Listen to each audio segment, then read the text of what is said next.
Shroud of the Avatar's combat system was inspired by deck building mechanics commonly found in modern card games. For example, Dominion. A deck in Shroud of the Avatar refers to a hotbar arranged with glyphs and a set of gear linked to that hotbar. The hotbar itself is commonly referred to as your hand. The reason for this nomenclature will become clear in a couple of videos.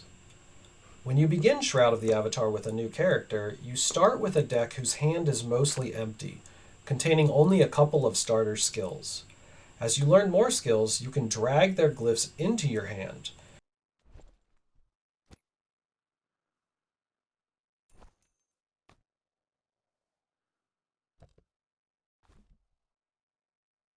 You can also pick up skills currently in your deck and rearrange or delete them. When one builds a deck with glyphs this way, we refer to such glyphs as static glyphs. Static glyphs have a couple of important properties. Property 1. Static glyphs can be used a number of times before hitting a cooldown wall. The number of uses increases with the level of the skill, up to a maximum of 5 uses at level 80. If you have at least 80 specialization in the tree in which the glyph resides, then you will get a bonus use, pushing the maximum possible uses to 6. Each time you use a static glyph, it adds to the total cooldown timer for that glyph. This accumulated time is referred to as heat. The focus cost for using a glyph increases with the amount of heat on that glyph.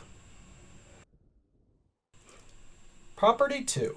Static glyphs can be charged up to increase their power. Simply hold down the hotkey for the glyph and it will begin to charge up. Charging can have different effects depending on the glyph, but in general, each extra tick you charge adds roughly 25% effectiveness and reduces the focus cost for the glyph. You can charge a static glyph for a number of ticks equal to the maximum uses of the glyph minus the current heat on the glyph. Using a charged glyph still adds the same amount of heat as an uncharged glyph. Your avatar can continue to auto-attack while charging a glyph. However, charging a glyph can be interrupted, at which point one must begin charging all over again. Different glyphs have different amounts of time they take to charge per tick. An example of an effective build using only the ideas discussed thus far is the famous free attack Air Archer. In this build, one fills up the entire hand with buffs and other utility glyphs.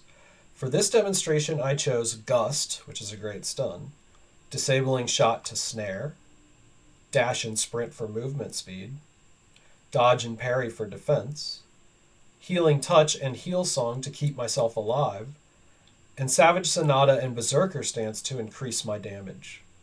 I do most of my damage from charging up free attacks in between throwing singles of my glyphs, and I can also toggle auto attack on if I need to charge one of my glyphs. At this point, you already know enough about deck building to play and enjoy Shroud of the Avatar. However, the rabbit hole goes much deeper.